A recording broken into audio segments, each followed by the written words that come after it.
I'm going to call us BUHS number 6 to order at 7:01 for December 4th, 2017. And we'll start as always with the clerk's report. Oh, before we start the clerk's report, just a couple of things. I know that we're going to have a finance discussion, and are we planning on doing that on the consent agenda with finance, or do we want to do that separately? What do you think, Bob? Well, it's a budget review, and it's what the finance committee has been doing. Okay, so we'll do it in consent agenda under finance then. And then I know that during the BUHS report, Steve's going to do a little board education with us around the presentation that was done to parents a couple of weeks back. So let's start with clerk's report and approval of the minutes of November 20th. Is there a motion? So moved. Seconded? Second. Russ? All right, any additions, deletions, corrections? I don't know if this is worthy of addition or not, but I did report on the WSESU finance that we had an 11:15 meeting, and I talked about the draft budget we were working on and schedule of meetings coming up. So I don't know if that needs Okay. to be in minutes or not. If so. We can get that added to the permanent minutes. Anything else? Okay, approval of the minutes as amended, signify by saying aye. Aye. Opposed or abstentions? No? Okay. Is there any communications? Yes. Yes, Nick. I had a community member approach me a couple days ago with a question, and I could not remember the answer. So I figured I would ask it here. They were asking about the deal with the Guilford Middle School students, how that was structured. Are they tuitioning in, or were they actually added into the union? How does that work? So then, Yeah, go ahead, Frank. yeah, so it's actually a transition. They're not like Marlboro or Dover. They're not a tuition town. As you know, they're a member town of UHS. And so there was a transition plan to obviously accept those 7th and 8th graders here while they remain a member town of UHS. So there was an agreement on an amount of money.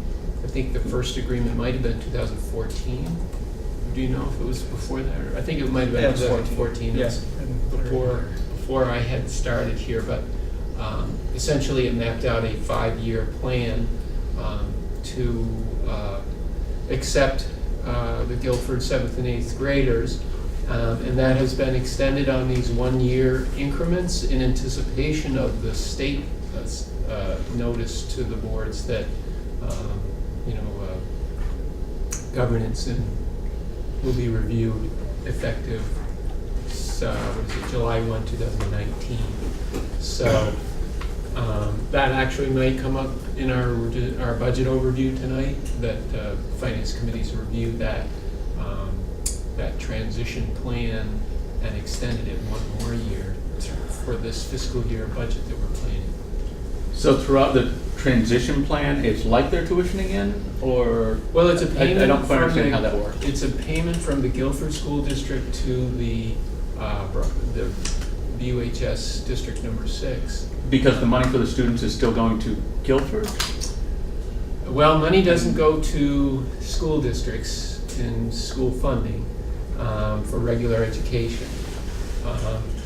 What it means is that for Brattleboro Town, for example, they operate a K-6 school district, and they count those kids, and their budget is presented to both the voters and, of course, the Agency of Ed on that grade configuration. Brattleboro Union High School counts the 7 through 12 Brattleboro resident population. Taxation is a result of matching those district budgets with those student counts. So Guilford used to be operating K through 8. They would count those kids at the Guilford School District level, and BUHS would count the 9, 10, 11, and 12. And then Data is reported to the state, and cost per student at each of the districts is calculated, and that's how a tax rate is developed, and that's how the public schools are funded primarily. So the difference here is that Guilford, in the state's eyes, is saying you still are being assigned K through 8 enrollment statistic, even though your students are not attending your school, they're attending the Union High School. So that's the unique thing about Guilford versus Dummerston or Putney or Brattleboro Town, is that the state is still assigning the 7th and 8th grade count to them, so they have to have a dollar payment and a value that goes with those kids, so that the tax rate funds. And the amount that they're paying essentially matches the amount that difference in where the students are going makes. So the amount they're paying, it was recognized that there was quite a variability in the enrollment. One year, Guilford might have 12 kids in the 7th grade, the next year they might have 19. That is incidental when you're a member of a union.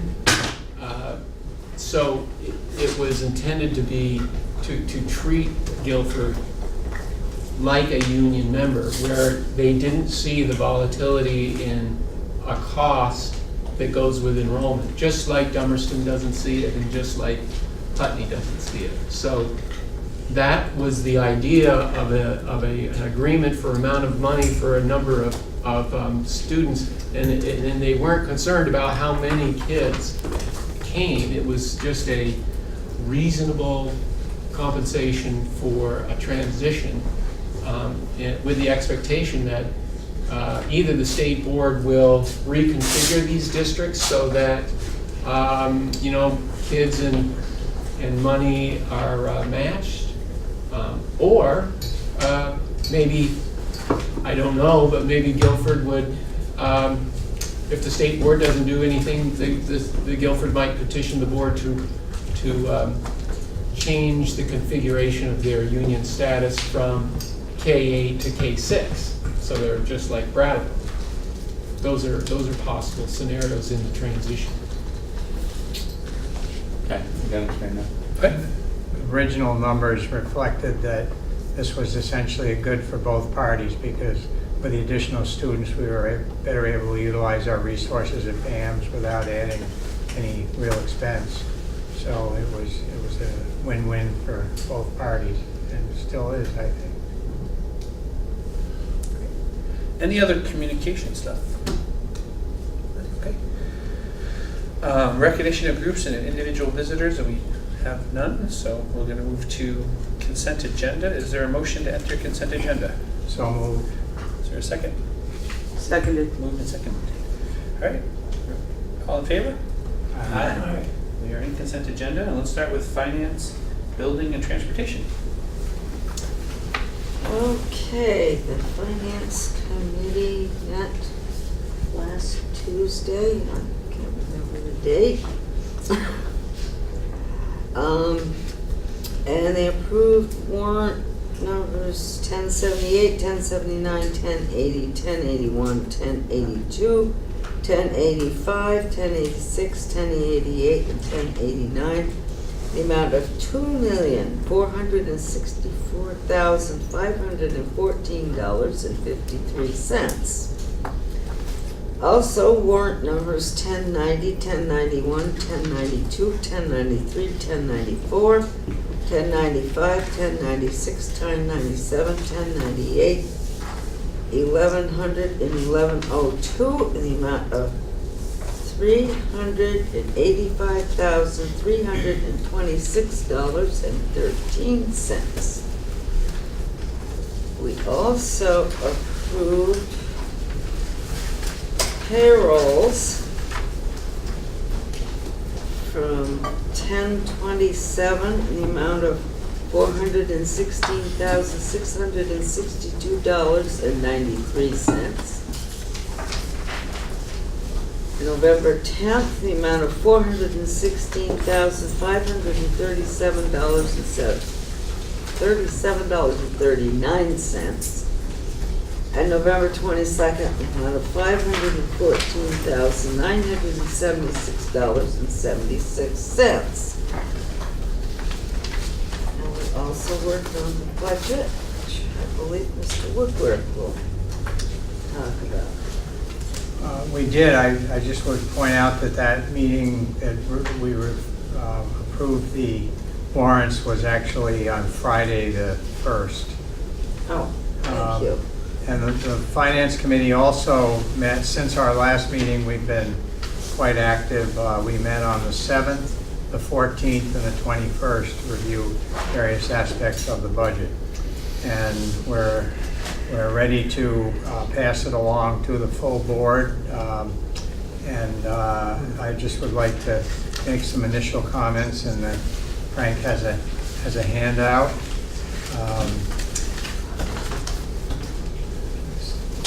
This way. This format is slightly different than what I had in my prior notes, so I'm going to follow that, and he will direct you to the right spot on your sheet. I do these based on our last Finance Committee handout, so I already had my notes on there. But just in general, and I know as soon as this gets passed around, everybody's going to look right in the middle of the first top page and see what the final number is. I know that to be a fact, which is fine, but just don't get too focused on that just yet. So basically, this was, I would say, the 10th year in a row that our direction to administrators in October, when we start the process, was level service and as close to level funding as is possible on a budget. Those, like Steve, it's been here a lot of years. We sound like a broken record because it's the same thing every year, but it's important that we keep those controls in. And this budget over the years has been very stable. I think this one in particular that you'll see is a super job of controlling costs based on the fact that our numbers, although they're not declining like they are in some other places, but over the years our numbers are down, and there have been creative ways every year to figure out how to offer the services and the programs that we need to offer without any minimal increases.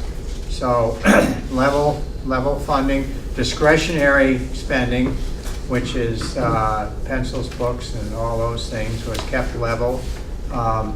Collective bargaining contract increases are included in this number. So that was an increase that was offset by reductions elsewhere. Health insurance. Last year, we were down about 30% on health insurance, and we're creeping part way back this year. It's going to be a half-year impact, so the impact overall will be about a 5% increase, which is in here for health insurance. It's important that we looked at teacher-student ratios virtually in every program and department, and tried to make sure that we were using the appropriate ratio there, and not getting into situations with classes that were not appropriate size. This is not the final bottom line, because we still have equalized pupil number to come from the state, which will be on the 15th approximately of December. So, and I'm going to talk just a little bit about census, but then we have to bear in mind that a pupil is not always equal to a pupil in the funding formula. But equalized pupil numbers will come from the state, and on that basis we may make some decisions as to recommend different fund uses to defray taxes. But just as an overall census, I think we're looking pretty good in terms of what we project next year. The high school now has about 788 and is projecting an increase. A pretty small senior class, I believe, graduating this year, and more freshmen coming in next year. BAMS is down a little bit, projecting to go from 290 to about 280. However, based on the census in the elementary schools, that should probably pop back up next year. And the Career Center has projected essentially a level student population with about 150 both this year and next year. So given the fact that we're not seeing a huge drop in numbers, I think it's noteworthy that expenses have been kept in check. And if we take a look at the top half of that first page, just a couple of comments there. One is second line down, district-wide special ed.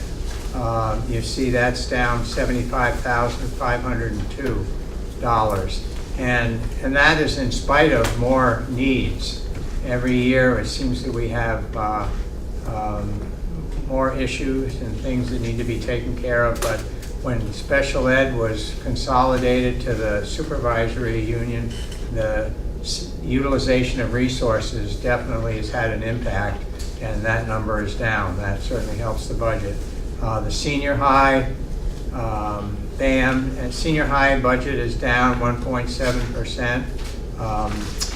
BAM's is up just a little bit, and that is the one place where we've actually made we'll make some staffing requests. And that includes two paras. BAM's, like many schools, is experiencing an increased number of students that need special help behavior-wise, and it's really a challenge for teachers to be able to teach properly with the things that happen in the classroom nowadays. And we have approved, at least at the finance committee level, the addition of 2 paras, and that's the only real change in staffing for the whole operation.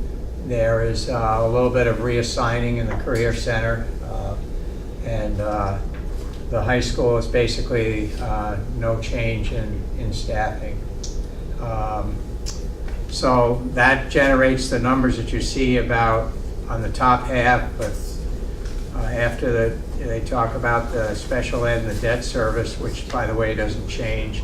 You see the senior high, and then there's the tuition to the Career Center. That's based on the number of BUHS students that are attending the Career Center. That will be down a little bit. So the total senior high down 1.7%, and then BAM's up 5%, and the Career Center 2.3%.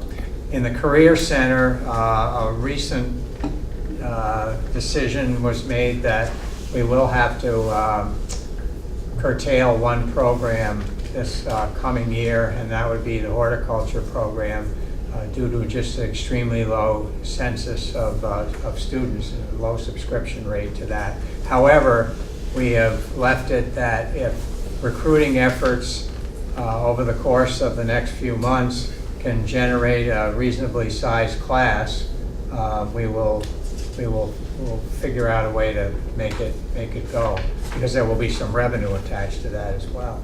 So hopefully that will not have to come to pass, but we just had to honestly take a look at, as each program over there was totally reviewed, but that was one that we felt we just couldn't support at levels that it was being attended.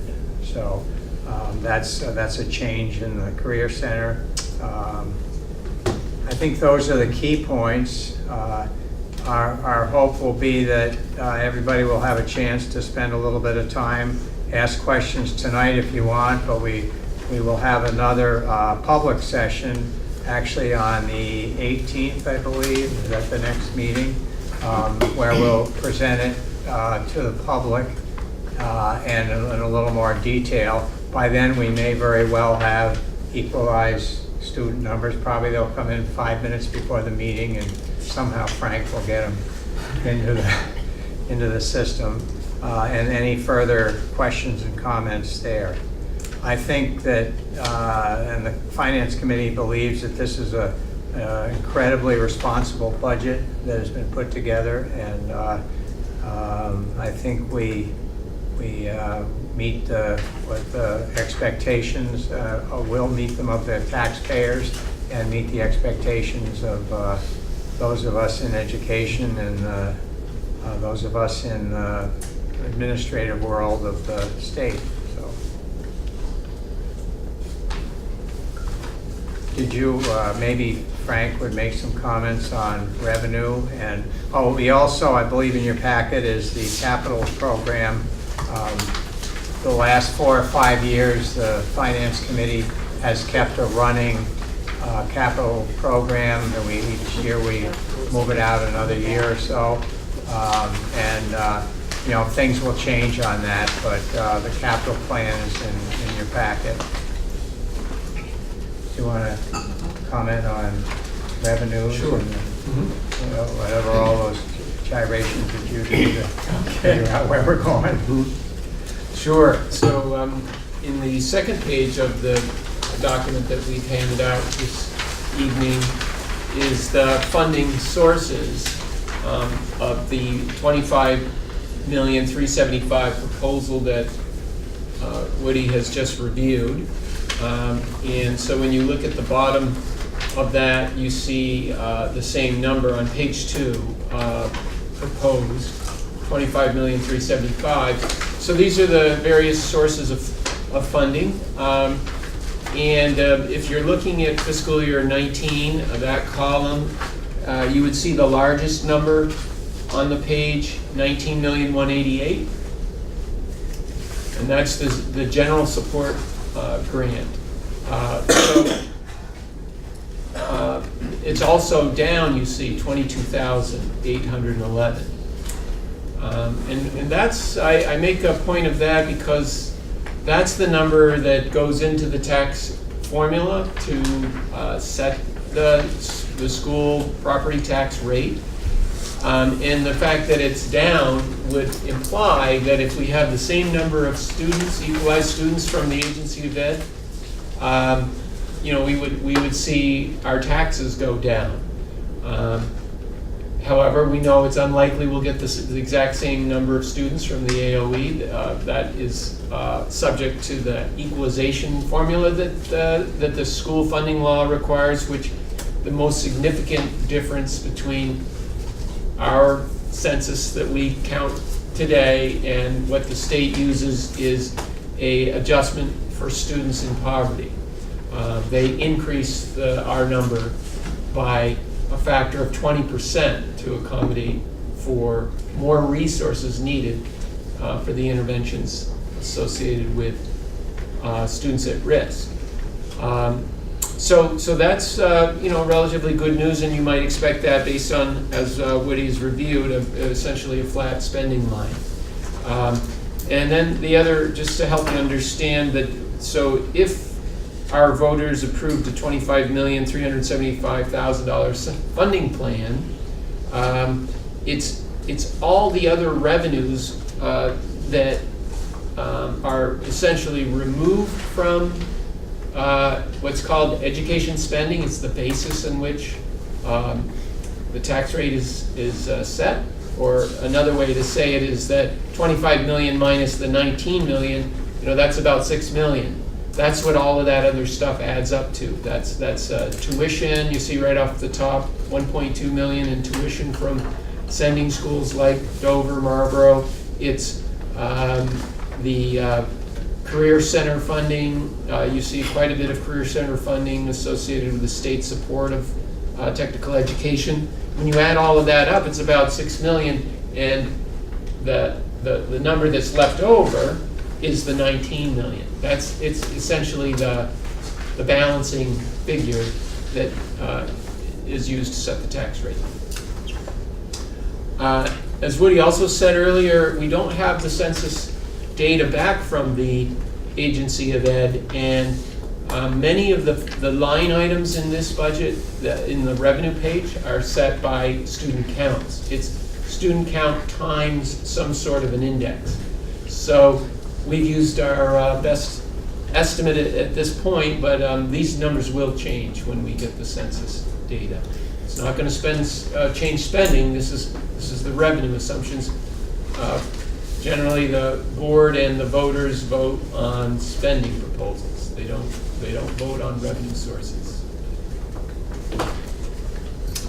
So there's a little overview for you there. Pages 3, 4, 5, 6, and 7 are the spending plan proposals. Page 9 is the current enrollment, and as Woody said, we've seemed to level off around 2014. We had a little bit of a growth, but we really haven't shifted too much, and we have been level funding budgets over that same period of time in response to those statistics. Page 10 and 11 are statistics that the Finance Committee has reviewed in detail. They help us set the tuition rate at the Career Center, which also affects the senior high budget. Career Center funding requires Brattleboro Union High School senior high to budget about $1 million. You see that on page 1. $1,881,000 on page 1. You see the Career Center. That's the payment that Brattleboro Union High School pays essentially itself, but it's required to be recorded in that fashion. It's part of the state funding formula. And as Woody indicated, the remaining pages here toward the back of the report, pages 12 through 16 are the 5-year capital plan. We've actually included a few more years than just the 5 years, and I would just mention that on page 16, on the very far right column of the very last page of this packet, you see a number of $3,437,000. So these are projects yet to come between fiscal year 19, the year that we're planning, and fiscal year 25. So if you wish to review any of the details of this plan, you would find the various components of our building that we're maintaining and what those costs are associated with. So those are future costs. The current year that we're budgeting for, fiscal year 19, you see $560,000 proposal there, and the single largest item in there is the maintenance shed that the committee has reviewed, and it's been something that's been considered over a number of years. And we have $350,000 in the proposed budget in the general fund to assist to pay for that. And the difference between $560,000 and the $350,000 that we have in the operating fund, a difference of $210,000 would be drawn from the reserve that we've been accumulating over the last few years, the capital fund reserve. But just as you see, we have much greater need in terms of future projects than our current capital fund balance, but we've got a good start at being sure we're prepared to fund it. So, If anybody is interested in further detail, the big fat book we have available to you too, if you want to look at this, breaks it down by department, all the discretionary expenses and payroll and insurance and all that by department. So the paras that we're adding at BAMS, those fall under direct instruction general, I'm guessing? yes, That's why there's such a big increase in the salary there? that's correct. And that you know, at one point you we have seen, behavior intervention sorts of investments in the special ed programs, but in this case, Keith has advocated for a regular ed component to manage that. So that's why it's in regular ed. Okay, I was wondering why it was there instead of support. Yeah. Any other questions? Frank or Woody? Okay. Well, I want to thank the Finance Committee and Frank for all of their hard work putting this together. And as you said, we'll have another review in a couple of weeks, but there'll be some changes as we get more specific numbers from the state and others. So Those folks over there get most of the credit, made it easy. we'll thank you all. Great. And Frank. All right, so moving on, in consent agenda, WSESU Finance Committee. Okay, don't get your budget, don't relax too much right now. We're going to be meeting in 2 days to approve, instead of a $25 million budget, just an $18.5 million. I mean, so the WSESU Finance Committee has been having a series of meetings going through budget proposals. And this afternoon, I don't know if you've seen it or not, you should have gotten a packet that looks like this. I just printed out a 20, how many pages is this one? 27, 28, 29 pages.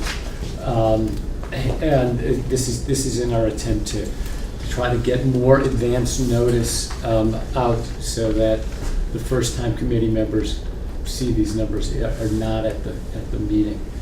So I'll try not to make analogies to how long people had to look at the tax bill that went through. But anyways, so we're not rushing it that much. So it's formatted very similar to the high school budget. If you're going to that line that Woody was going to, it's a very small increase of 0.3% in terms of an increase in total expenditures from 18 million, up to 18,822,000. And this includes all of special ed, teachers, support staff, as well as Triple E, occupational physical therapy, English as a learned language, central office. Food is in, the food services budget is in there, as well as, what am I missing? Food service, transportation as well. Those all go through the SU. I'm not going to go through the level of detail at all that Woody did, and you don't have it in front of you. Maybe a couple of things on there. One is the allocation system, and in here, in the budget that Woody and Frank just presented, in terms of district-wide special ed, that 1.7 million, I mean, is from this budget here, and we're waiting for December 15th for the equalized people as well. But so this is the best shot that we have in terms of distributing among the schools. The formula. This is the second year that we're doing it, and I'm really happy about it. It used to, I mean, special ed is the largest number by far. The district-wide, got too many budgets in front of me. Special ed programs is special ed is almost $11 million. Triple E, well, that doesn't apply to BUHS. So the way that we're doing it used to be where if one of the towns had a big increase or decrease in number of kids with needs, or if your tuition bills went in, that went directly to the town. So it was very volatile. Brattleboro, being as large as it is, it wasn't quite as volatile. Last year was the first year where, instead of doing the equalized pupil, where things were allocated that way, we're just looking at ADM, average daily membership. I was going to say maintenance, but that's not it. So that, and a 2-year average, to try to smooth out the swings up and down, particularly in the small schools. So that, for instance, if a family would need to move from one town to the other, there'd be no impact on the individual town budgets, other than there'd be, one more kid or two more kids there. So that's the way the allocation system works. And in the stack that we'll be handing out Wednesday and that you got in the email, you can see how it's split up by all of the various towns and to BUHS. So it goes, the SU administration, special ed are allocated to the 5 towns, and our board just by the number of students. Special ed, the triple E is the same way, except BUHS isn't part of it. Transportation, though, is allocated according to what the specific needs are. But the SU needs to be having that run through it. So, I could go into more details. Frank can go into more details. Is there something else that's key? I mean, we will be presenting on Wednesday. So there are 3 members. Ruth, you'll be there, and you'll be. So the 3 of us are there. Other people are certainly welcome to come. If you have questions, you can email me or Frank, or come to the meeting on Wednesday. But it's another document to look at. But it's important, and it's one that unlike our budget where we'll be in front of voters, this budget is presented just to other board members, to the boards. So there's a little bit more of a burden on us to look at that and one step remove representation, but to represent our constituency. So take a look at it, whatever questions you have. You can bring it up on Wednesday or any time between now and then. Thank you. Anything else, Frank, that You covered it well. Okay. Awesome. Okay. Planning and policy. Mr. Chair, Yeah. it's rare that I ask questions, but Ziad Keel, BCTV, could I ask a question regarding that? Sure. If the towns had, and this maybe Frank could answer, if the towns had voted in the affirmative under Act 46 to create a unified district, would the budget that Woody presented and the budget that Russ presented, would that be combined together along with the elementary school districts? So that would be a unified process. That's right. If the towns had voted in the affirmative. Well, yeah, the timeline for the vote, the merger vote of November 7 was to create a merged budget effective July 1 of 2019. So it still would have been the future year, which is called fiscal year 20. We're planning for fiscal year 19. Yep. So, but the concept is, what you're asking is what would happen. All of these budgets would be one entity. Okay. We would still retain the site visibility of each school in the budget, Yeah. just as we do now. Okay, thank you very much. Sure, no problem. It was a curious question. Yeah, great question. All right, so planning and policy. Has not met. All right, teacher curriculum. Has not been. BAMS committee. Has not met. WRCC. It's not met, but tomorrow we will be we have invited legislators here for a session with the Regional Advisory Board at 11:30, I believe. Yeah. Excellent. All right, anything else on the consent agenda? All in favor of approving consent agenda? Aye. Aye. Okay, great. All right, so let's move to administrative reports, and I know Steve's got a big thing, but let's do BAMS first, and Chris, and then we'll go to high school. BAMS. Hi, everyone. I just emailed the board members a link to our new electronic newsletter, and hopefully you can open that, and I added you on, so the next time I publish it, you should receive an email, and hopefully you can get into it. That has some of the curriculum updates that we're doing. That was mailed out to all the parents. Did you receive one, Katie? I did. You did, It was yeah. very nicely Yeah. done. It was easy to open and Thanks. maneuver through. It was nice. Yeah. So that was a change because we used to do the hard copy and folded stuff and mail it to everyone, and found this software that I was using for a staff newsletter, and decided to why not try it with the parents, and that imported a email list from our power school, and I'm trying to move to the electronic newsletter. It has like photos that rotate through like a gallery and stuff, so hopefully you'll enjoy that if you're able to access it. Let me know if you can't. It worked. Yeah, Yep, you got it on my phone. And it has like the software should adjust for phones and, Yep. and different tablets, devices. So that covers a few things. A couple of past events that have happened. I'd mentioned every year the Team Tourist does Torquay Day. They did that for Thanksgiving this year, and they had a nice time. Right around Thanksgiving, just before it, we did some in-service training. We had 2 days with the staff. One of the days was developmental designs training. We had the company come and do that training. I may have mentioned this last meeting. And then we worked with Putney teachers. A couple of Putney teachers came down. We continued work with the central office. Julianne did a presentation on proficiency-based learning and continued to expand on that work. A few other quick updates. About a year ago, maybe, you approved a leave. Ann Kaplika-Lair is a social studies teacher on Team Taurus, and she is going on a maternity leave. She's expecting, I think, at the end of December. And so Joe Powers, it was a Canis Major teacher, is now taking over for Ann. So they're on like a 50-50 thing for the next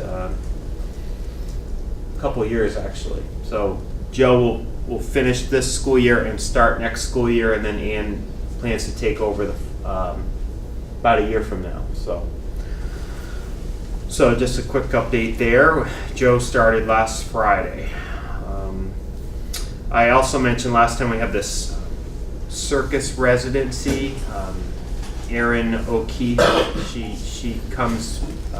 She's been coming for 3 or 4 years now, doing this residency with our intensive services program. She's working with our Junie Pereira and Caroline Belcher and their students, and they do a little show. I'm not sure when it's coming up, but it's coming up in the next, perhaps at the end of this week. They do it.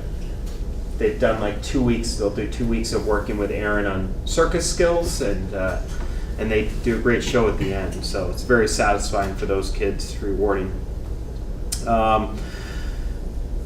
Flo Levin has been out this year so far on a leave. She works in our alternative program, and she has always done kind of help to keep this holiday shop going, and our office staff has stepped up this year. We're going to continue to do a holiday shop so the kids can purchase little gifts for their family using BAMS bucks, which is like an incentive type money that they get, paper money for doing good deeds in school. And so we're seeking donations. If anybody has things they'd like to donate, and then we let the students come down at lunches and purchase things with that money. So it's always a nice little event.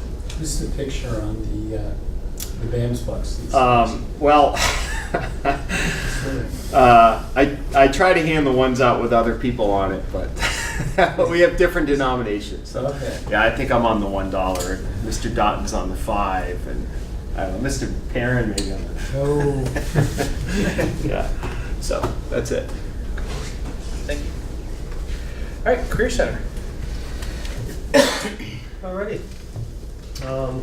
So as far as some recent events with students, the FPLA and the Future Business Leaders of America has been active. They're doing a Project Feed the Thousands food drive, and they've also did a March of Dimes for recently, where they raised some money for the March of Dimes. We recently had a mental health awareness visitor, so that was today, a guy by the name of John Broderick from Dartmouth Hitchcock, and also sponsored through the New Hampshire Department of Ed. Just came to speak with all the kids on mental health awareness. We will have our regional meeting tomorrow with legislators for the RAB meeting, which Woody mentioned. Over our in-service, we had the Southern Regional Educational Board come in. So that was a 2-day in-service where the staff worked directly on their programs of study, which is a very important feature, moving the Career Center forward. So they're working on their 2-year programs and what those 2-year programs look like with kind of other classes that the students would take in the high school, and also kind of their prerequisites, their course of study for a brochure. And Amy, I always say his name, she's out of the Nashville Public School System, like quite famous, but she's a consultant with the with SREB, and it was really great to have her in-house because she's really a prominent name in career pathways education and the development of the national public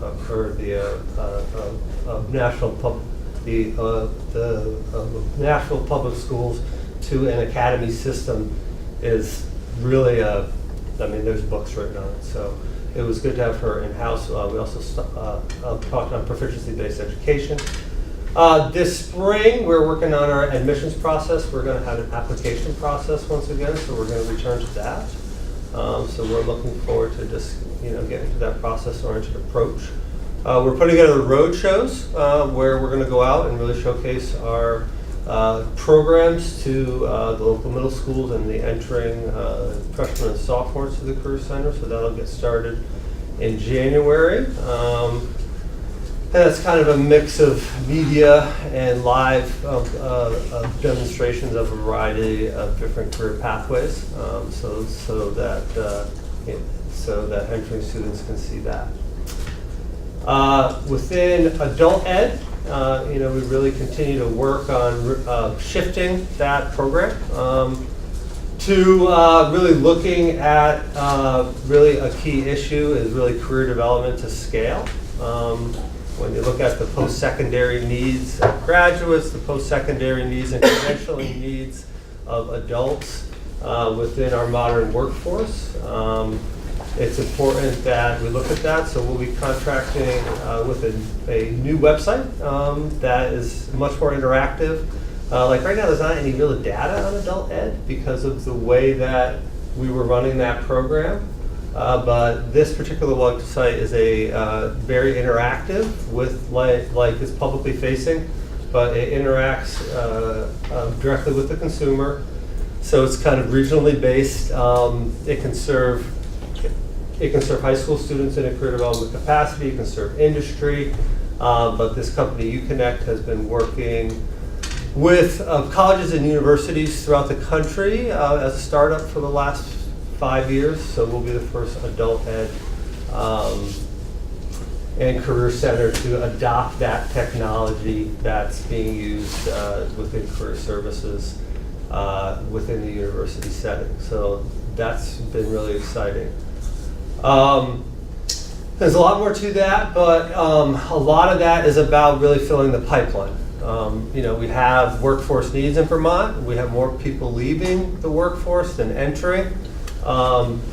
And it's very important that we look at really transition age students, what their needs are, and making sure we're directly communicating them through technology. So that onboarding process of using this platform, we'll be focusing on working with the Regional Career Development Counselor, which is guidance counselors within the region, really onboarding our senior class to that platform. As well as going out to our traditional stakeholders within adult ed. And what we really did is just took our traditional advertising budget, which was really print media and radio, and we put it into a website that once it has interaction, it continues engagement with that consumer, so we don't lose them. We can continue to target market them based on their interests and where they're at. So we'll have more on that, as I progress with that, and we will be taking the whole Wyndham the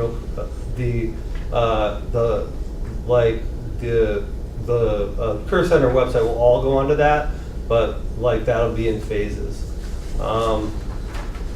I've broken ground on a heating pathway, and that's really in its planning stage. At first, looking at the needs of HVAC and oil techs, but it's really a much broader and more important look there. I went and visited the Marion Major there. What's the name of that, Frank? Is the one who sent me that way. Wyndham Wood Heat? And Yeah, the Wyndham Wood Heat, the ones who've been servicing all of the school districts' wood heat capacity, but then also connecting with chimney sweeps and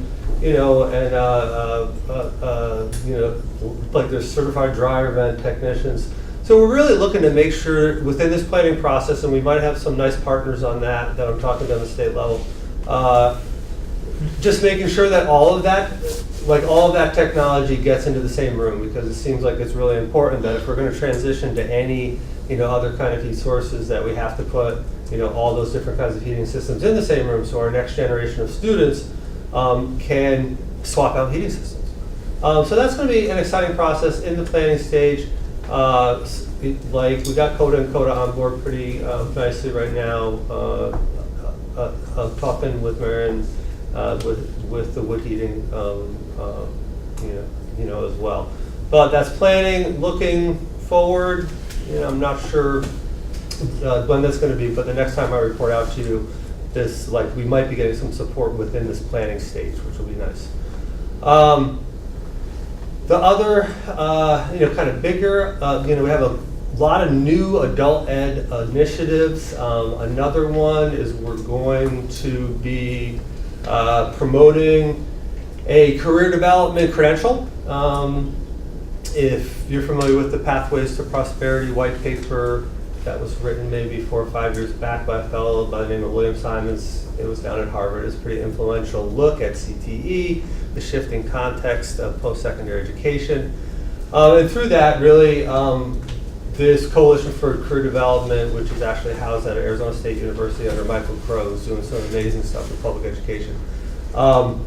Really, there's a strong need for credentialed career development. So we are looking into partners right now, but I don't want to formally announce anything.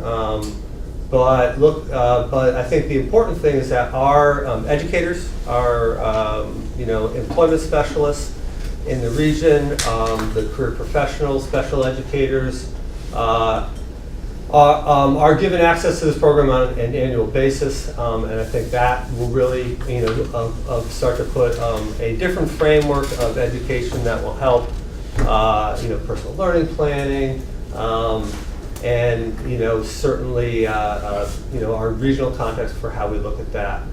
So we will certainly run that credential, but how we do that, might come through some partnerships. And then the other, kind of thing that really fits into this mix as well is how we're going to grow and change the adult ed is we'll be running a Wyndham Regional Career Center gap year program for graduates. And really the push behind that is when you go back and look at our enrollments, from the last, 2 or 3 years, a lot of the classes weren't running. Okay, so we're not filling our pipelines. So with some of these technologies and with the focus on students in transition, broadening that post-secondary landscape so there are more options, working directly with the Regional Career Development Council for those students who aren't going directly to college that might need more time, we will then have a cohort of students that can populate our adult ed programs to make sure that they run. And then when we make sure that they run, then those adult memberships that want to come in. So that's kind of the strategy on how we're going to make sure that we are running adult ed. We're going to make sure it's more workforce related than it has been, and the HVAC program is an example of that, and heating, the HVAC and heating. But those are some of the new initiatives you're going to see. We will still have that kind of traditional spring offerings, but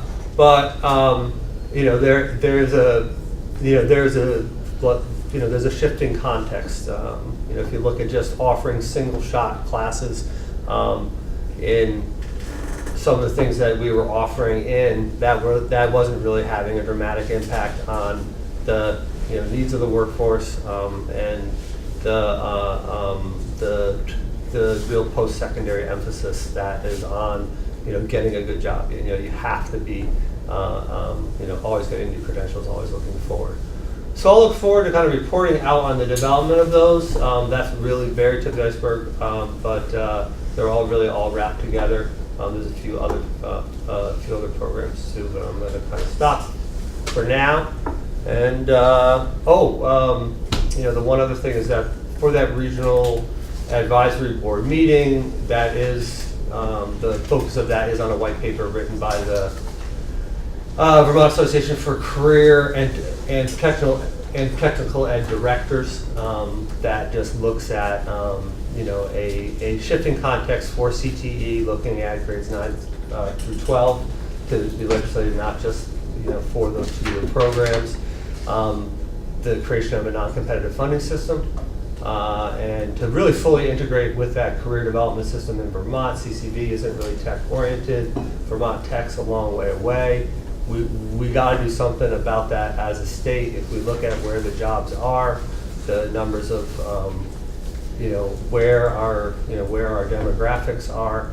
So I have a couple extra copies of that, not enough for everyone, but if you are interested in that, I think it's an interesting perspective, and that was put out by Scott Farr, who's Steve's counterpart as the Career and Tech Educator of the Year. I think that's an important look moving forward, because something really has to be done in how we're going to address the workforce needs in Vermont. Thanks, Drew. So I got a question. Yeah. Previously, adult ed has offered like a singular course in like how to run an Excel spreadsheet. Yeah. A one-time, one-shot deal. Yeah. Are you going to discontinue those? Nope. Okay. No, but we're just going to make sure we run them by really looking at the importance, because right now I don't have as data anyone who's previously taken an adult ed course. That's all in hard copy. So we really have to look at our data analytics, and we have to make sure that everyone who's touching adult ed, we keep track of them. So that's why we're investing in the technology. And then for folks who show an interest through this web-based platform, they're going to demonstrate their interest by really how they engage that website. And then that information will be cataloged so that then I can target market those interest groups. So instead of putting an ad in the Brattleboro Reformer, I will be able to target market those 75 people that showed interest in business skills. But yes, we will continue to run those, but those weren't running. So that's the year. So for that GAP program, we want to kind of have a cohort. We're going to do it as a pilot and kind of see what that max number is. But we have a lot of young people that aren't working, that are graduating, that are hanging around town. Let's give them more post-secondary options. Let's get a cohort of 30, hopefully, for the first year. And then they will take those courses so that they are populated, but they'll have a packaged tuition so that they'll be taking multiple courses plus getting career development support as one fee, and then that will be fundable through like a non-degree grant. So that way, like my theory of change is that we'll be able to run more adult ed. We'll be able to make sure that we're filling our pipeline with those folks that are within the workforce that need that more education, and we're making sure we're going to run those classes. And we'll also look to shift a little bit more towards being responsive to industry and workforce development, and also make sure that that type of engagement is happening through that platform. So all of those looks, are really happening through like one spot, so people can become educated in where the work is, how to get training in that, and so that's kind of it's going to be a little bit of a process, but that's how the game is going to work. Okay, excellent. So let's move to the high school. A couple of quick announcements before we move to proficiency. Winter sports have started. They're in full swing right now. So if you're in the student parking lot after hours, look out for the roller skaters. They're out there right now, and right now it looks like rosters are pretty big, especially in basketball and specifically girls basketball. So it's nice to have a good turnout. Last week, Mary Ann Smith took her classes to Pine Heights, and they made, for the residents, they made lap blankets, which are decorative decorative blankets that residents wear. And they brought those and they spent about 2 hours with them, getting to know the residents, talking to the residents, and kind of sharing these gifts out. That was a great thing to see, so kudos to Mary Ann for that. Saturday, Santa came down to the Gibson Aiken Center, and I'm proud to say the BUHS band was there to help welcome him, and they played some Christmas selections along the way. Also, we had BUHS students there helping to decorate cookies with children. Those cookies were donated by the Career Center, and made by the culinary program, so it's kind of nice to see that as well. So I'm going to take a couple of seconds to set up here, and Those up on the front table. talk amongst yourselves for everything. Yes. Well, and I will say too that the band sounded great, and I heard from many parents that all of the high school students, the kids were very fascinated with how instruments worked, and were learning how instruments worked, and they were showing them finger placement on trumpets and on tubas and everything else. So it was really cool. Mr. Parent, do you want to do any adjustments to the lights? Maybe, I don't know, as long as I don't show from the camera, I'm good.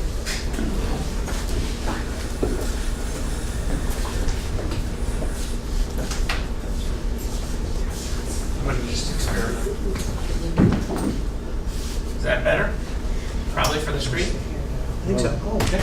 Does that work for folks? For Yeah, visibility? sounds good. Okay.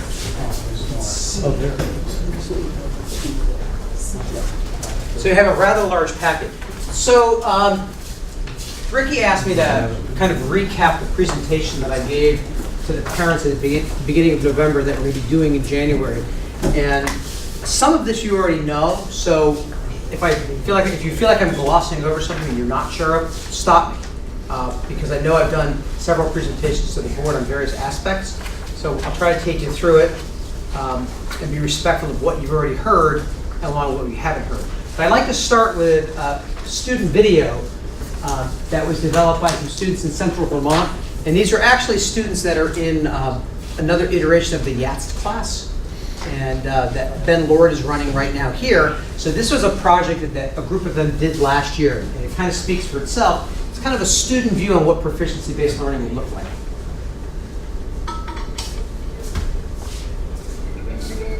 Hi, my name's Annika, a Vermont high school student.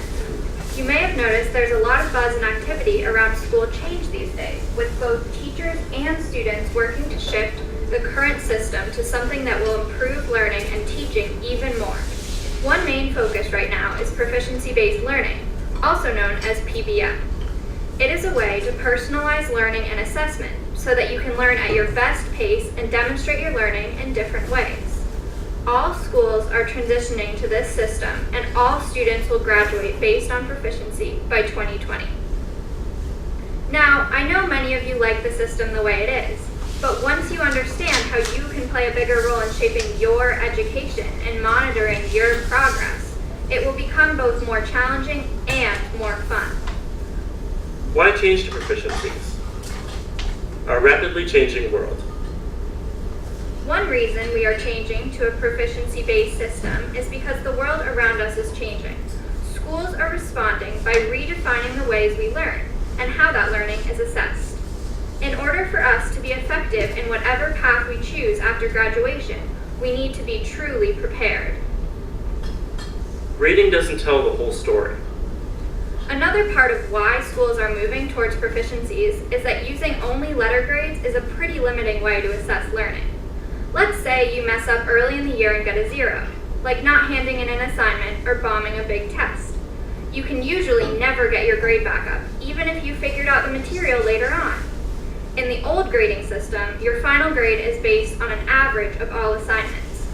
In the new system, you get to keep working on something until you get it. So it more accurately reflects what you know and can do. Wouldn't you rather have your grade represent what you can actually do through this type of meaningful assessment? You see, what we sometimes call failure is simply another step in the learning process. Since proficiency systems don't penalize us for making mistakes along the way, we can take risks and learn more. After all, none of us knew how to ride a bike the first time we got on it, right? Proficiencies match the way the brain learns. We know each of us learns different subjects at different rates. Proficiency-based learning lets people advance through school at their own pace. I may be great in math and be able to pick up the pace in that subject, but I might need more time to master science. Proficiencies allow us to match our pace of learning in each subject. With more time, practice, feedback, and support, I can reach proficiency even in challenging subjects.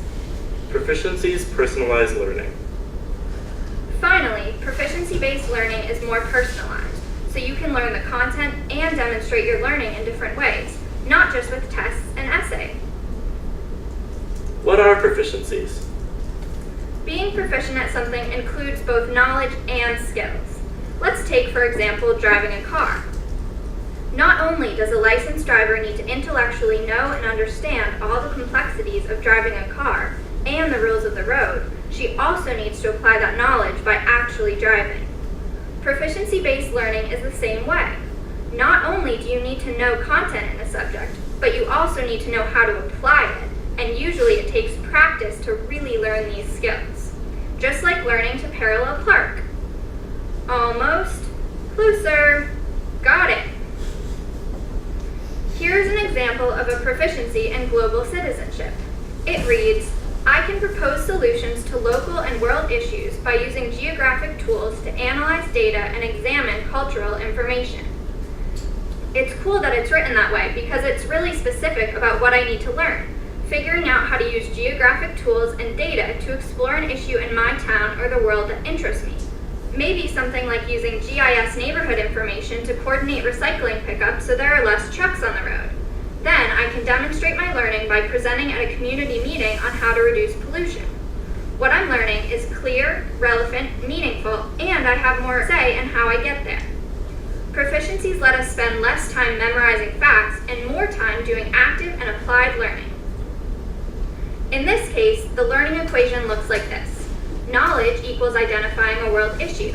Skills equals analyzing and using geographic tools to figure out a creative solution. Proficient equals presenting an evidence-based solution. All brains grow. We now know that intelligence is not fixed and that all brains can and do grow. In this sense, the way we learn is the same way we strengthen our muscles, with time, practice, feedback, and support. And everyone can get stronger physically and mentally.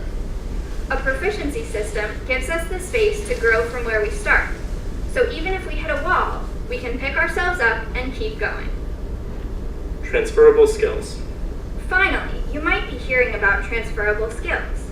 They are the skills that serve us for life, like being able to communicate effectively, creatively solve problems, be self-directed, make a positive difference in our world, and be able to apply our thinking to many situations. Building these skills will ensure that we have many choices after graduation. Grades in college. Some people are concerned that not having a traditional report card will hurt their chances of getting into college. Well, the fact is that many colleges have already been looking at proficiency-based transcripts for years. When they see you have achieved proficiency in a subject, it tells them what content and skills you have actually mastered, rather than the vagueness of a grade. A proficiency-based transcript will also give a better picture of who you are by including things like career and technical courses, dual enrollment courses, internships, service learning, and independent studies. Some transcripts may include standardized test scores. Your school is somewhere on the journey towards adopting proficiencies. The road may be unfamiliar for a while, but we're all going to the same place. So be open, be flexible, stick with it. You'll discover that with proficiencies, school can be more empowering, meaningful, and relevant, and more in your control. Enjoy the ride!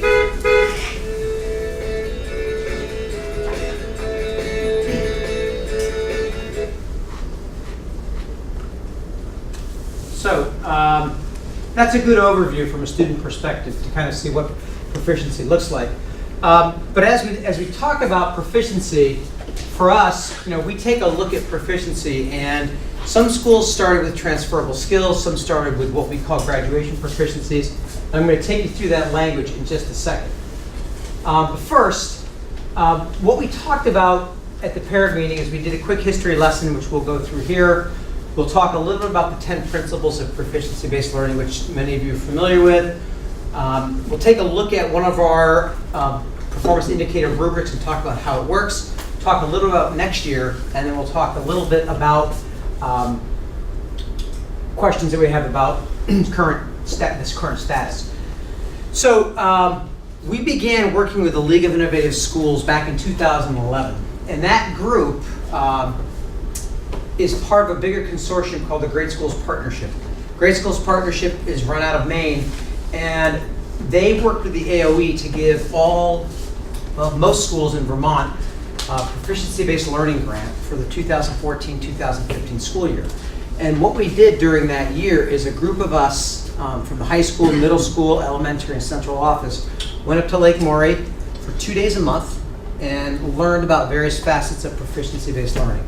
1 month it was learning about assessment, the other one was learning about reporting, another one was learning about the philosophical differences between proficiency-based and a regular system.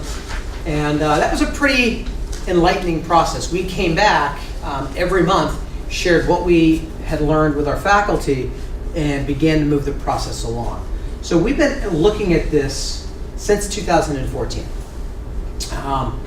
In 2013, Act 77 was passed. That included what we call the flexible pathways legislation, which talked about our obligation to provide students with alternative ways to demonstrate their knowledge in the classroom. And we actually are a little bit ahead of the curve on that because, as many of you know, we have a pretty robust independent study program that already is a flexible pathway. Then later that year, the new education quality standards came out, and they specify that beginning with the class of 2020, students have an educational experience rooted in the demonstration of proficiency. And so that's kind of what's driven us beyond the fact that it ultimately is a better way for kids to learn. So we looked at it for 5 years. We've been doing prep work for 3. And now we're on the cusp of some pretty big changes. One of your sheets, and it's near the back, is this 10 principles of proficiency-based learning. And this really has been our guiding document as we've looked at where we're going and how we're going to go there. You may recall on a snowy November night, we were in this room after I gave board members the SBAC exam as a practice. Lyle Holliday and I presented the Great Schools Partnership version of this document. And many of you, and I remember Sean in particular, said, this is a lot of educational jargon. You remember that night? And so we took that to heart and we said, if Sean can't really understand it, we need to really do some work. And so we went back with a group of teachers and we rewrote it in more accessible, less jargon-laced language. And that's what you see before you now. And these are really kind of the tenets that as we look at our move towards proficiency, these are kind of the tenets that we follow. So for example, if you take a look at school-wide and course expectations, the first one are clearly consistently communicated to students and families. That's rooted in the idea that our assessment rubrics are public, that everybody knows what the assessment looks like, rather than being given an enigmatic 86, a student's given a score and a rubric that explains what they did well, what they need to work on. Dropping down to number 8, students will have multiple opportunities to improve their work with assistance from their teacher. That's the basis of our retake and revision policy. Every department now has a policy that allows students to redo work. And a lot of times, one of the criticisms that we hear is, when I was a student, if I failed that test, I didn't get another chance to retake it. That is true, unless you're taking a driver's test, an SAT, an ACT, medical boards, or any other test that allows students multiple opportunities to improve their work. And so the reality is, we do have situations in real life where students do get chances to improve their work. We should embrace that. Because what we're not really about, I hope, is we're not about showing the student what they don't know. We're really about showing the student what they have to learn and how to learn it. And that's the whole idea behind the retake and revision policy. That has been a struggle in some aspects. For example, some teachers have been kind of disheartened to get a stack of work about this big from a student the day before grades close. So we've kind of had to work on that. We've had to adjust that a little bit. Our retake revision policy requires that a student contact a teacher about a retake within 48 hours of getting something back, and that they complete it within 10 school days. So we kind of help move the process along to hopefully have some investment. So as we go through this, you can actually refer and see where we are in each of these tenets. When we're a fully formed proficiency school, which isn't going to happen next year, we'll actually be doing all of these in a much more true form. So I actually just showed you the student's perspective. So a couple of terms. And this is where it's tough because different schools and the Vermont Agency of Education and different agencies and departments of education across New England have all adopted different jargon. And so I'm going to share with you the jargon that BUHS has started to use. So first of all, are transferable skills. And if you take a look in this wonderful list of handouts, you'll see a document that looks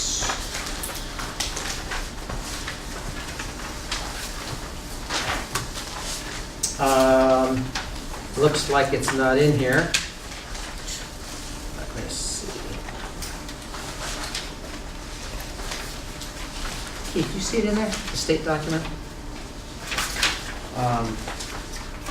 Don't see it. You put the ELA on. Yeah, we have ELA, not the other one. Well, sorry about that. Our state document, we adopted the transferable skills that the state has recommended. And basically, they're listed here. We ask that students can carry out clear and effective communication, that they show self-direction, that they can problem solve, that they can be responsible citizens, and that they can show informed and integrative thinking across their curriculum.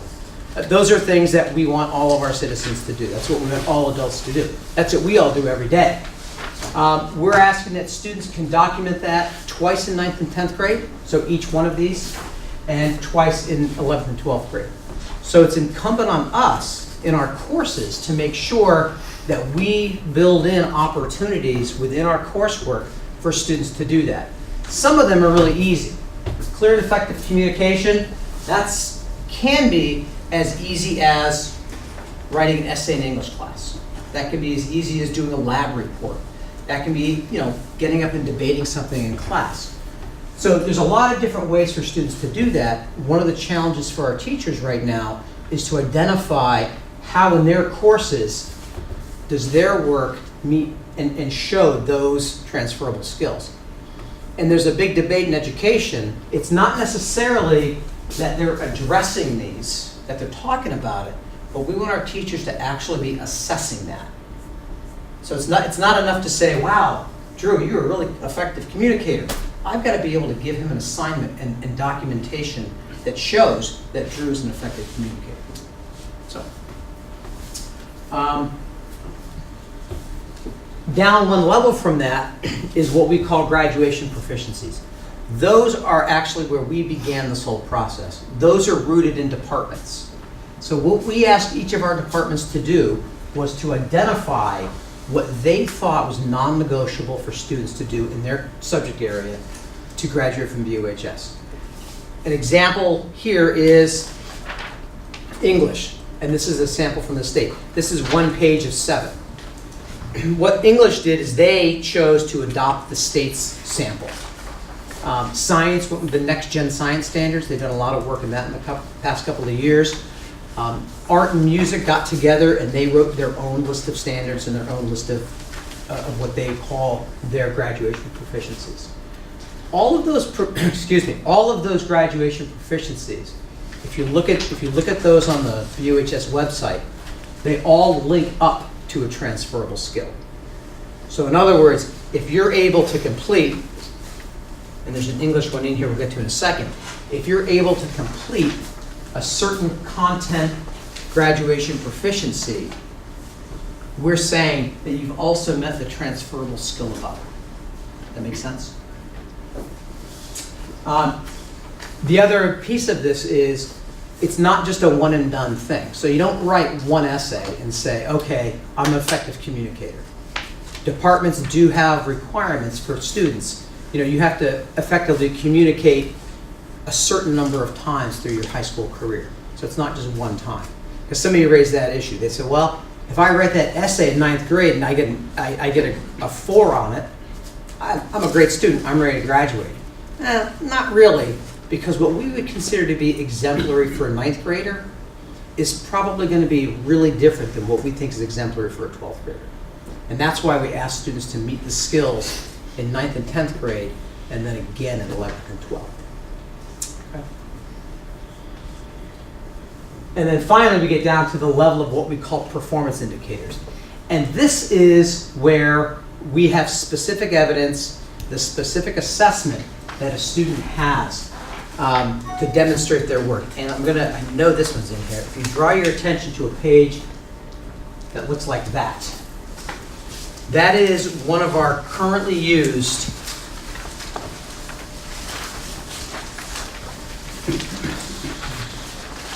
English rubrics. And I have to give them some kudos. English has done a phenomenal job of putting together what they think are very useful and very user-friendly rubrics. So what they talk about at the top is they talk about to be proficient, those are the things that somebody needs to do for what they call reading B, identifying a central and supporting idea. So there's a list of what people have to do. And then teacher will go through, they'll score that assignment, and I actually gave you a sample assignment on the next one that says grade 9 assignments that assess reading B. So those are 2 different assignments that one of our 9th grade teachers is giving students and using this rubric as part of the assessment tool. Okay, looks like this.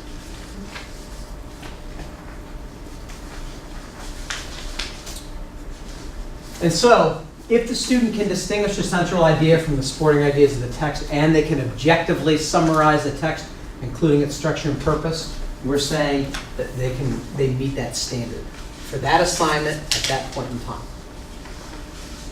To pass the course, they'll have to do it a lot more. At that point in time, they can do it. The nice thing is that they can also talk about how they would exceed that standard. What can they do to actually demonstrate a greater understanding? Here, it's talking about connections to other texts, not just that text. So maybe you've written something about To Kill a Mockingbird and you met the standard, but if you write something about To Kill a Mockingbird and you can link it to The House on Mango Street, just to pick another 9th grade text, then you're going to say you can exceed that standard. One thing we're not happy about with these right now is we're going to change some of the language because we don't like does not mean, because that's kind of a negative. So we want to change that to something that's not as, does not do something. We want to make that a little bit more positive. So that's one example. And you see at the bottom, if you've met this, they've identified what transferable skills meeting this particular rubric meets. Okay. All right. So I stole this from John Kersey. Okay. I think some of us remember this album cover. And I walked into his classroom one day, and he was actually using the analogy of a prison to talk about proficiency-based grading and proficiency-based assessment. So what we're used to doing is we're used to getting, you put in one essay. It's white light. You put in one essay. What we're used to getting out from that one essay is you get the essay back, and it has a grade on the top. It's either A, B, C, D, or F, or there's a number grade. The nice thing about proficiency-based learning is it allows the teacher and the student to not just give one global grade. Instead, you can look at that essay, and then the teacher, you have the ability to say, okay, I'm going to look at, did they determine the main idea? Did they use appropriate tone and voice? Did they use grammar? So it allows the teacher to give much more nuanced feedback to that student. So rather than getting that one score, they get multiple types of feedback showing how they did in certain areas. It may be that a student does a great job and is exemplary at determining the main idea, but they might be a really bad writer. That's good feedback for that teacher, that's good feedback for the student and their parent, and it's also good feedback for the teacher they have next year. Because then they're gonna be able to say, wow, you know, I'm looking at Johnny's scores, and he's really gifted at getting the facts out of a paper, but he's not so good at putting them down well written. And so that's kind of an interesting, I like that analogy a lot because it's a much more nuanced view of grading. Another way to look at that is to look at our favorite Nick Jonas from the Jonas Brothers. This is a long time ago for Nick. So if I'm a teacher and I'm looking at Nick's 12th grade scores, I'm seeing in English language arts, he got a 73, he got a 70, he got a 70, he got a 68, so you get a final grade of 70.25. I don't really know what that means. If I'm the next teacher, I say, oh, so he's a 70 student. Well, what does that mean about him? One thing is I can't guarantee, but I can probably bet that a lot of this grade is also based on how well Nick behaved, which really shouldn't be part of his course grade, because it's English language arts. It's not English and behavior. So we shouldn't grade his behavior as part of the score that we see in English or biology. We'll get to that in a second. But here we can see that the teacher in this case, can he make a clear and coherent argument? Not yet. But he can develop and strengthen his writing. He can do that. He can participate effectively in a wide range of discussions. So this tells that teacher and the next teacher a little bit more about Nick, giving a better picture of what Nick can do and what he can't do. So in that regard, you know, it's kind of like if you go to the doctor says you have a fever, and you have a fever. That could be anything. You need to do some more stuff. You need to do some more diagnostic. That's what we're trying to do with students. We're trying to give a more complete picture of them as learners. So the other piece that is big for us is habits of work. And that's the one that looks like this. One of the things about proficiency-based learning is it needs to separate out academic progress from behavior. So when that student gets an 86 in chemistry, that 86 shouldn't be they got an 86, but 20% of that's their participation grade. That 86 should be, this is how they can do on chemistry content. Because you don't know how much a teacher in Iowa, like they might grade participation 30%.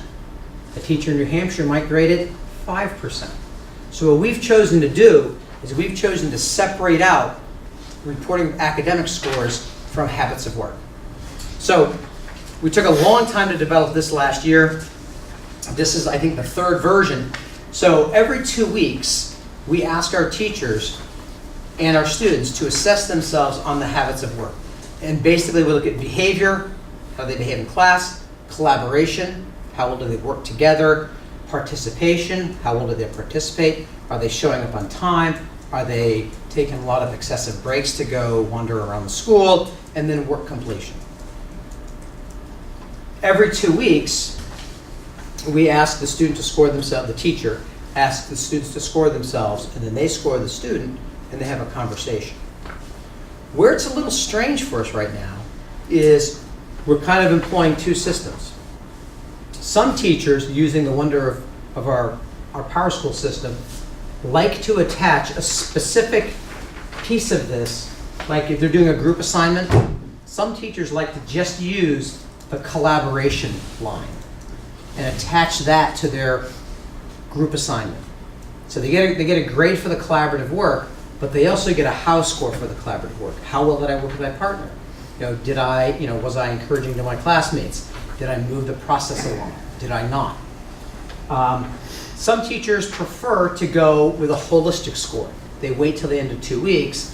They go through this whole process with the student, and then they say, okay, this is your house score for the week. or for the last 2 weeks. That's something that this year we're letting teachers have some flexibility on, but we're going to have to make a decision for next year. Do we go with how scores are always attached to a specific assignment, or do we allow teachers to do holistic scoring? There's benefits in both directions, but I think we need to have one consistent way we do it next year. So, I'm going to come back to that slide at the end. So, for next year, next fall, all of our courses will be proficiency-based. So we're going to give scores of 1 through 4. We'll use rubrics for assessments. One of the things that's important to remember, and I actually had this discussion this morning with the teacher, because we're scoring things with rubrics, that doesn't mean that's the only way you can score a student. So if you want to give a worksheet, you can do that. If you want to give a quiz, you can do that. I would never think that a teacher could do every single assignment they give a student and score it on a rubric. This is used for what we call summative assessments at the end of a unit. We're kind of thinking to ourselves, if we're doing this method, if we're going to have an ongoing proficiency model that encourages student growth, does that mean, do we still need progress reports? Because right now, parents can go on any time, look at the parent portal, and see how their child is doing. So one of the things we're weighing now is, do we want to have the cost and the effort of sending home progress reports every 5 weeks? Does the traditional marking period still make sense? If you're looking at the student's growth over a complete semester, does it make sense to artificially have the first marking period and the second marking period? Are we better off having a continuum that goes the whole term? Final exams, and this is one that I'm an old school teacher, but do traditional final exams really demonstrate a student's accumulated learning? There is validity in a high stakes test for some students because they take high stakes tests like ACTs and SATs and ASVABs, so they're part of a student's life. But is that the final way that we want to, do we want to have a final exam grade? That's kind of something that we have to kind of sort out over the next couple of years. Potential revisions of co-curricular eligibility. Right now, if you're passing the course under a new policy, if you're passing this course and you have a Hal grade of higher than 2, you're eligible. But what about the student who is not necessarily passing the course, but the teacher feels they're making adequate progress to be proficient? Is that student ineligible or are they eligible? And that's another thing that we're kind of sorting through as a faculty, trying to find our philosophy. And then last, GPA and class rank. The whole idea behind a proficiency-based system is it's not students competing against each other. It's students working against working towards a given standard. That flies in the face of class rank and GPA. I don't think we'll get rid of those for the next few years. I don't think that's a great idea. And so you can see someplace in here, there's a proficiency conversion scale. This is what we're using for some teachers. Some teachers have asked, they want to kind of convert back and forth. And to be honest, when we first talked about conversion scales, I was really adamantly opposed, and I think Keith was too. Because if you're using a conversion scale, you're not changing anything. And so, I said this to the parents. I think this document is kind of deadly to us because we don't want to say that a 3 is an 85. We want to say that a 3 is a 3 because it's not a grade, it's a score. It's a proficiency score. But this year, we had teachers that, we're in this transition year, going from one system to the other. Some teachers have embraced 1 to 4 wholeheartedly. Others really want to have the security of using that 1 through 100 scale for just a little bit longer. And so we kind of have to allow for different rates of transition. Some departments have their rubrics, like English. Their rubrics are ready to rock and roll. They're using them all the time now. Other departments, not quite there yet, but we're getting there. So, so this document, this is a tough one for me. The other thing we talked about a lot is we talked about transcripts. And there's a couple of examples in here. This one is, there's one here that's a BUHS transcript. Most of you recognize that student. Sang a couple of songs in the 80s. That's one potential transcript we could use. You notice that it has the students, it's got their grades on a 1 through 4 scale, and then it's got their habits of work score as well. This year, we're actually reporting habits of work on student report cards. This is a nice sample because it does show the transition as well. You notice that their past years are 0 to 100, and this year or next year, it shows the 1 through 4 scale. This year, all of our grades are still 0 to 100. Okay, next year they won't be. But we wanted to kind of show what a transitional transcript would look like. So that brings up the, oh, before I forget, then there's another one here. This transcript is from a fictional school that Great Schools Partnership talks about called East High School. And you can kind of see this is actually a two-sided transcript. And you know, one of the things that we're really cognizant about is how long do you want to make, you can't make this transcript or the report card too long. But you have to make it long enough to kind of get your point across. This East High School one on the back, you can see it kind of shows how that student did in different graduation proficiencies.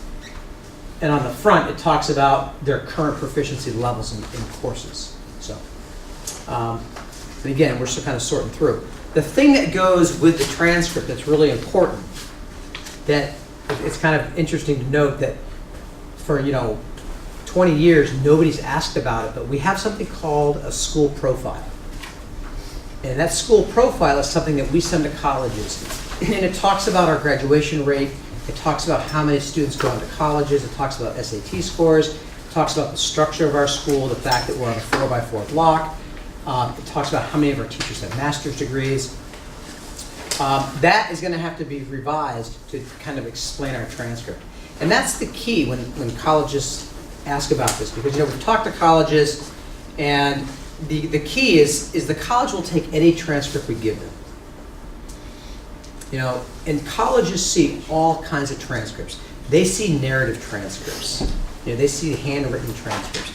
They see homeschoolers who don't have transcripts. So they see all kinds of things in admissions.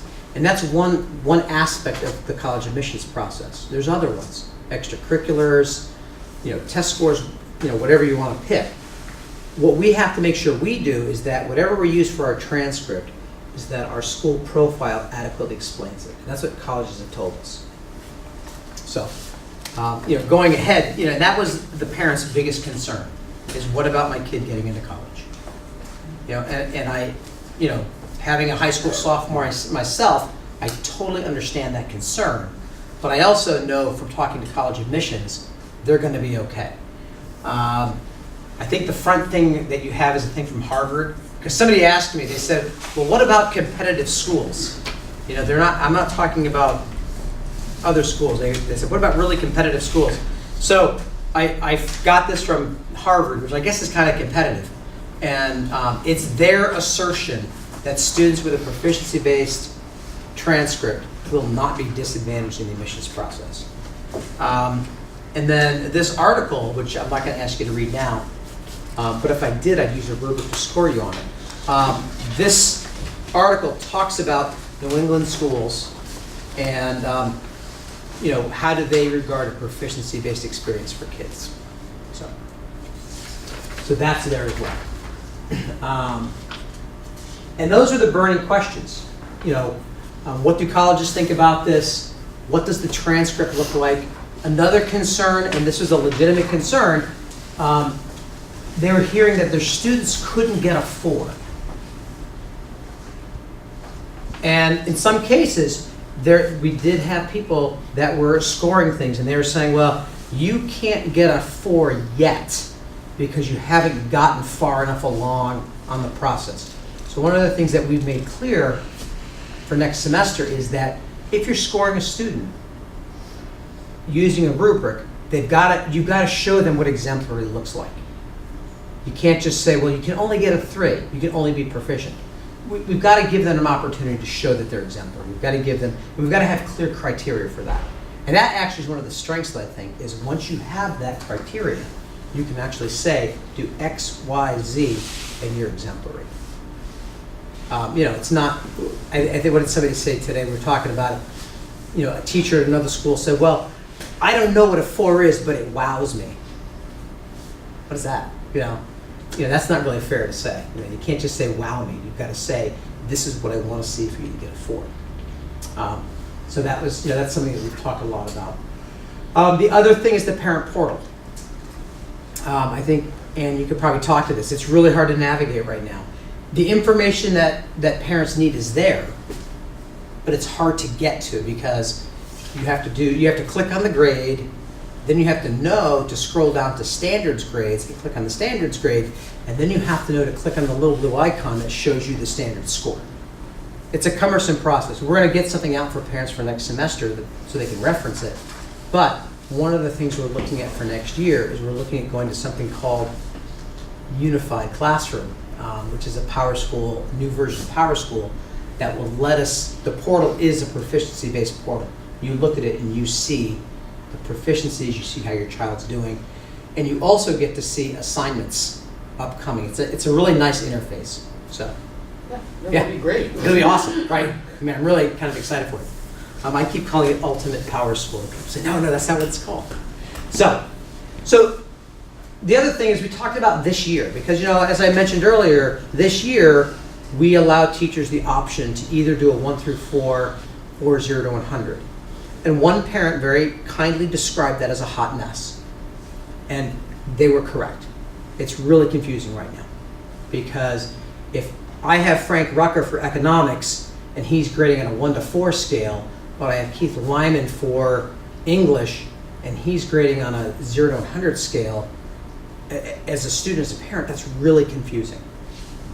And that's part of, this transition, that's part of the transition problem. I'd say that's the single biggest problem we're having right now, the transition. So we're actually talking tomorrow as a faculty about what do we do going ahead.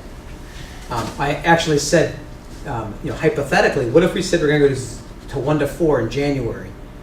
And some parents are like, yes, and others are like, no. So, even among our other stakeholders, there's some question about that.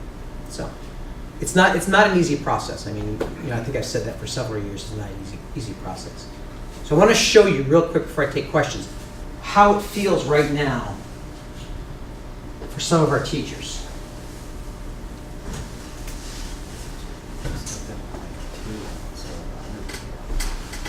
Some people like to climb mountains. I like to build planes in the air. I grew up wanting to be on a plane, wanting to be at this high. Sometimes the temperature up at altitude will reach 60 below. It's brisk, it's refreshing. You never know what you're going to come across up there. Canadian geese, mallards, owls. These people back here, that's why I come to work. That's why I build airplanes in the sky. We're not just building a plane here. We're building a dream. I love this job. I got a lot of thanks up here. When I look over there and I see that little kid, I look in his eyes, that's all the thanks I need.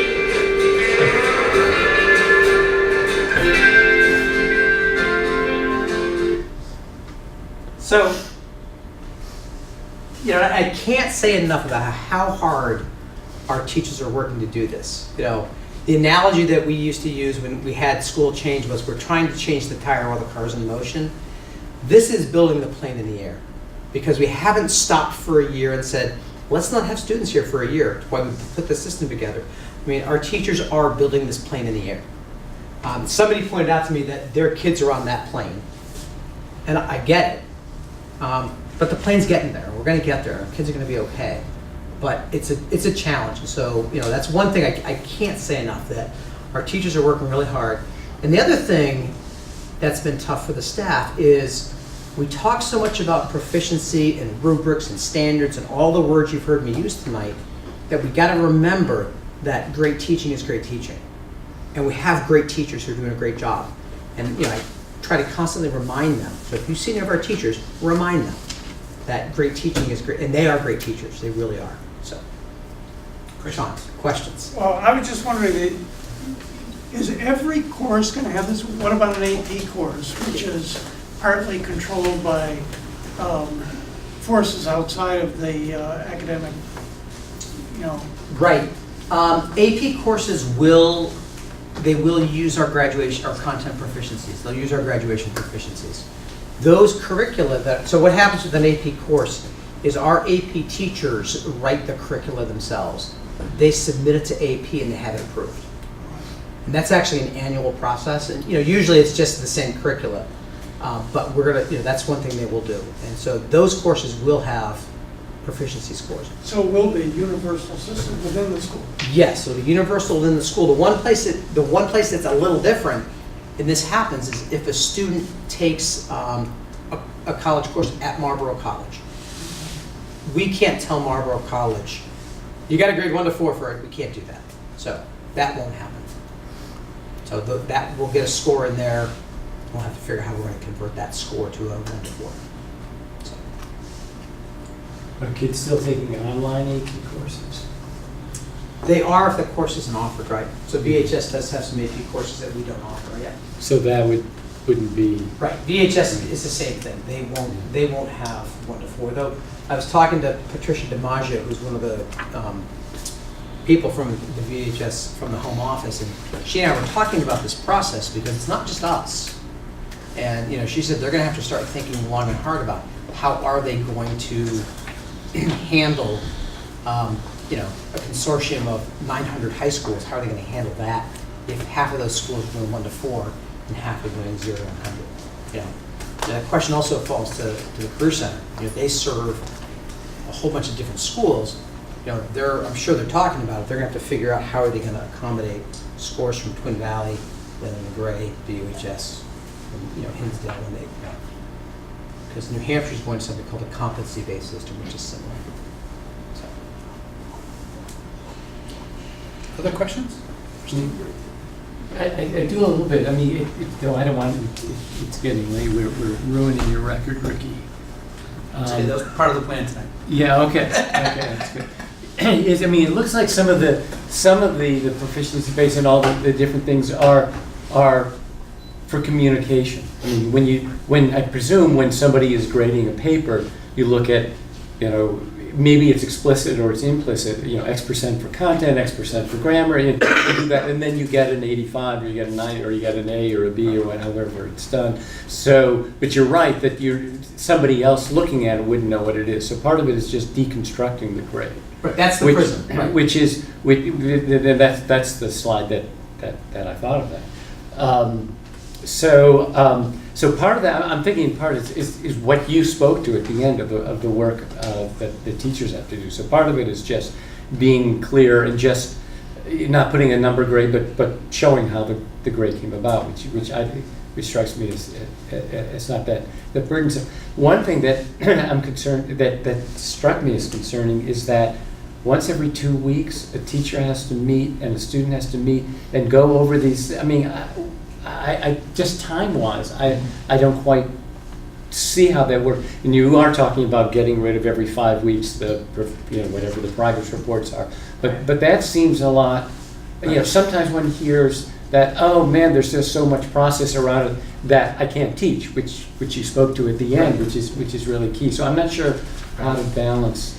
Different teachers are doing it different ways. Some teachers are using ACE period and they're actually calling students back and they're having those conversations during ACE period. Okay. Other teachers, like for example, with my science bias, I might be having all of the students doing a lab, and the night before I said to them, okay, I used to do this with life systems, a course I taught. I want you to take this rubric home, bring it in tomorrow filled out, and during the lab, I'm going to call students up. I'm going to use that time in class. Just have the students come and have a quick conversation. So. Yeah, just trying to think. One thing I was going to say, I talked to the other people on the TCC, is that maybe just so we can learn and understand, is to talk to some teachers. You know, have teachers tell, you know, how's it working? How's that doing that? I mean, whether we go to, you know, subgroups go to staff meetings, or whether we just hold special sessions. And you get a huge spectrum of responses, yeah. Yeah, because I mean, it'd be just good to get the information, you know, but Sure. it's certainly well intended and a lot of thoughts going into this. Right, it's been Yeah. a long process. Yeah, oh, yeah. We're not done yet. So, any other questions for Steve? All right, let's go back into Thank you. Thank you, Steve, very much. Appreciate it.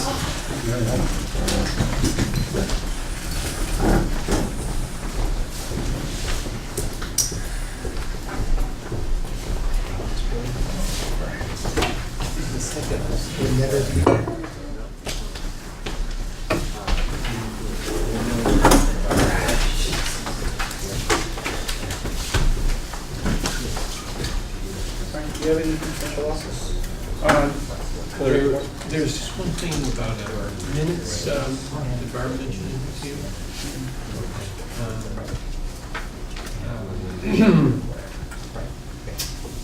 I'll have to, maybe I'll zap something to you.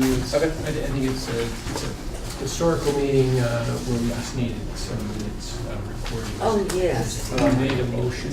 I have no recollection whatsoever of Oh, the that, yes, I motions. did get an email about that out. We'll figure that out. Okay. All right, so there's nothing else under administrative reports.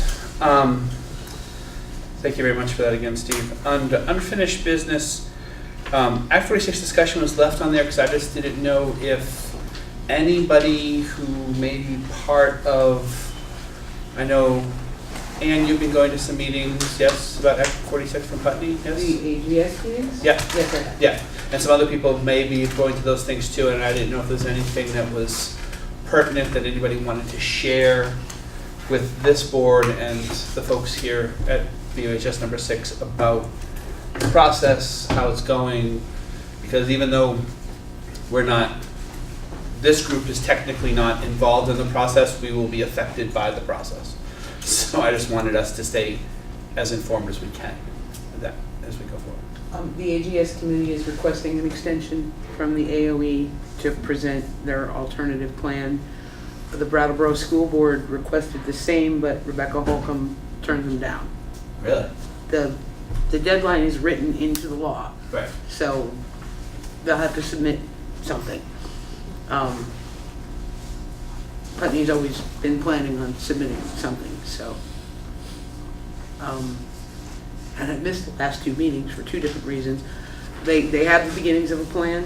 I believe it's available to anybody who'd like to look at it. But there's a lot of work to do, and they know it, so they're going to keep trying and seeing if it's something that would be acceptable under the terms of Act 46 can be written by this AGS group. And Putney's planning on reviewing it, and I'm sure Guilford will review it, who are the only 2 not officially represented school boards.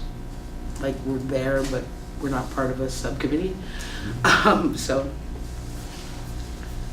that's where that is. But, you know, Putney, we're working our butts off, and they're working their butts off, but they're going to get more time. Before I got to this meeting, I went to the Guilford meeting, and they were doing a review of the alternative government structure. And apparently there is a draft. Yes, that's what I was Yeah. saying. There is. Yeah, so I tentative think it plan, is available. It's still not Yeah. complete. I don't know Yeah. where it's available. It was emailed to me directly. However, happy to email it to anybody who would like a copy. I have a but it's paper def- copy right here. Sorry? I have a paper copy right here. Do you? Okay. If anyone wants to see it. Excellent, thank you. But it is definitely not, as my last reading, complete. I can add that several of our legislators are also working on an extension. Excellent. It's good for us to know, I think, just to keep everybody up to speed on to where the things are working. Great. Is there anything else for unfinished business then for tonight? I just have Yeah. one thing. Yeah. Drew, something in your report bugged me a little. And it's not you, it's a general concept. We hear the phrase a lot about college, needing college so you can get a good job. And just that concept that, a good job being only a certain type of job is a little disturbing. I have a great job. You heard that from me? Yep, that. And that's not what I was reporting out to you. I like. Oh, something about encouraging post-secondary education so you can get a good education. job. Yeah, right. Not college. I'm sorry. Not college. That was not. It was a direct Yep. reference. No. You're right. To expand. You're right. I misspoke. The dynamism of the post-secondary landscape. So there's broader options than just college. I hear you, but it's a concept that I hear a lot in education, and like I said, I have a great job now, and a few steps down the ladder, it was still a good job with absolutely no educational requirements beyond high school. It's stocking shelves. That's a good job. In the presentation we saw, the slide with the woman planning garbage trucks. It's like, she used her higher skill, now she plans routes. But for every person that plans routes, there's going to be dozens of garbage men working those routes. And that's a good job, with no post-secondary education required. So, like data, like if you're going to look at the shifting context of the American workforce, if we're going to be responsive to how much that economy has changed in the last 3 decades, and the shift towards the number, data, the number of jobs that will require some sort of post-secondary education through credential and continued learning, that shift is dramatic. So by no means does that mean that there are not jobs out there like that. There is just fewer and fewer and fewer and fewer every year because of the complexity of the technical landscape that is the 21st century workforce. So we have to be responsive to that because that is a shrinking number of jobs. But by no means is that like a good job. If you go on to the University of Georgetown Center for Education in the Workforce, is determined by, like the way they define it, is determined by how much money you're making in relationship to the cost of living. So there are definitions for what a good job is. But what I was referring to is that if our young people are going to engage the workforce as it exists right now with the continuing demand for technical skills, we have to be responsive to that. But by no means, Ian, was I saying or even implying what I think you're referencing to. So I just want to make that very clear. Well, now let me give you some context. Right now in my industry, we are suffering from severe labor shortages. We can't find people to work. So the jobs are out there and people aren't taking them. So a lot of times, like, those skills are within career development. So that's why you heard a strong emphasis towards that shifting context, towards that brand of education that we're going to go to through adult ed. Because what students have to learn and realize is how to engage those jobs. There are skills, there are soft skills that come that, like you have to understand the economy. You have to understand where those jobs are, how to get them, how to interview for them, how to present yourself for them, where they are. So that's really the new brand of education that really addresses that. Now, some of that's a demographic issue because we just have more people retiring than being born and graduating. So I mean, it's a numbers game, it's a scale game. So that's why, when we look at some of the shifts and what I'm putting on the table is like, that is so important that we're grabbing every student that graduates I want to pay very careful attention to, because if they're staying in our region and not heading off to those colleges, I want to be tracking them, communicating them with exactly those jobs from your industry, and that's what that technology that I presented to you earlier through this UConnect platform, that's what it does. So we can target market to where the opportunity is and relate that to the skill development that we can provide. And that's the key. That's the key. So except that, in your context, you didn't intend it the way I took it. I have often heard people in education talking about how they think every student should go to college. And that is not me. Yeah.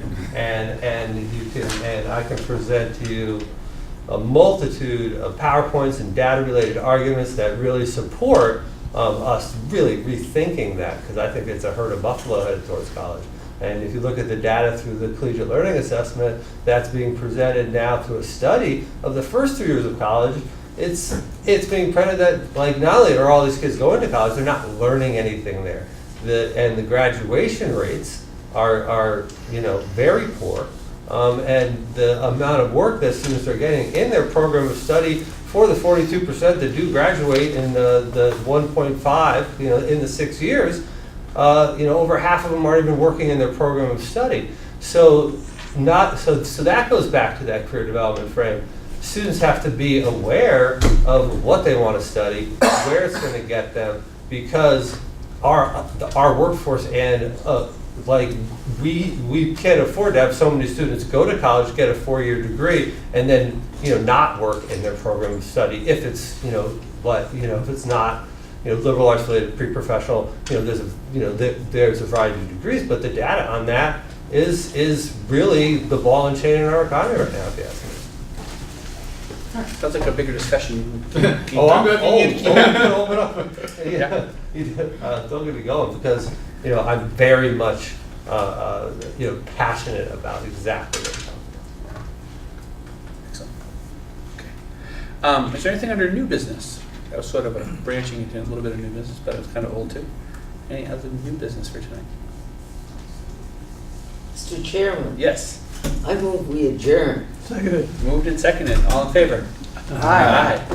Thank you all very much. Very fruitful meeting, I think. Yeah, if you're good with that.